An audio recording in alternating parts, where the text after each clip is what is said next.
Next up on our list of metadata query tools is the information schema views.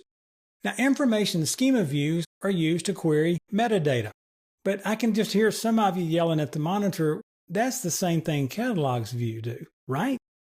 Well, yes, it is. So the question is, why do we need both of these? Well, information schema views are constructed to comply with ANSI SQL 92 standards. Now, the reason they do that is because information schema views can be moved from one database system to the other. So we can work on SQL Server, Oracle Server, different databases. That's the idea. The problem with that in a Microsoft world is that the information schema views don't include information on objects or functions that are not part of the SQL 92 standard. Now, this is not just Microsoft being caught in this. Everybody has their own little extensions. And as you can imagine, with any kind of standards body like that, there's a fair amount of motivational differences between trying to get products to the market that will sell and trying to get standards. And there's probably some politics. I know that shocks you, but there's all kinds of things going on here.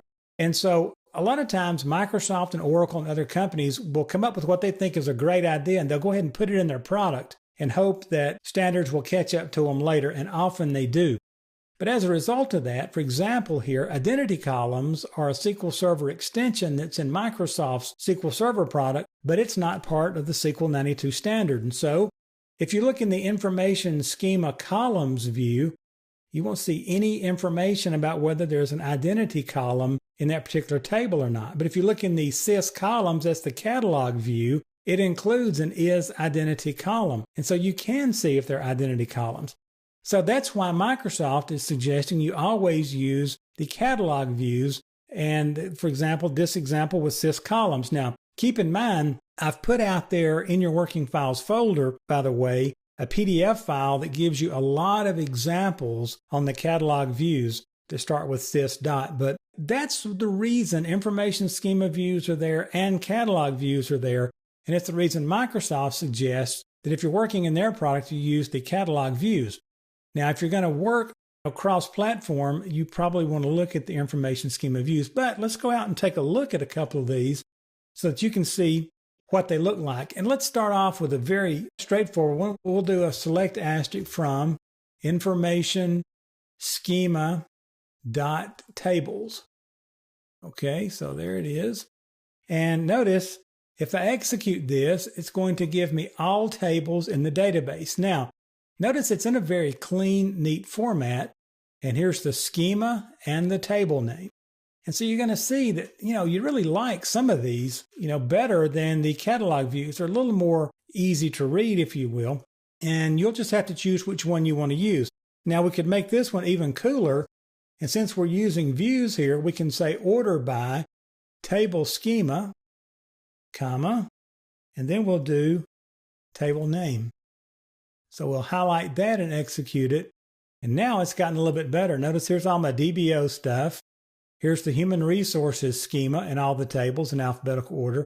Here's the person tables in alphabetical order. Here's production, purchasing, sales. And you can see you can get a lot of information out of these things. I don't want to make them sound like second-class citizens, but they just don't give you all the information for all the features that Microsoft has. And then let's talk about how we can get all the columns in one single table. Okay, so I'm going to do a select from information schema dot, and I'm just going to change it from right here on. Information schema columns where table name is equal to vendor. That's the vendor table. It's actually in the purchasing schema, but we should be able to find it here like this. And so we hit that. And notice the table name is vendor. There's 8 rows. And I can pull this up so we can see all 8 of those. And notice there's the table name and here's the column names. Business entity ID, account number, name, credit rating. You can read those. And notice column defaults. So there's some really, really nice things that you can get with these, and they're very easy to read. So it's up to you whether you want to use information schema views, catalog views, whatever.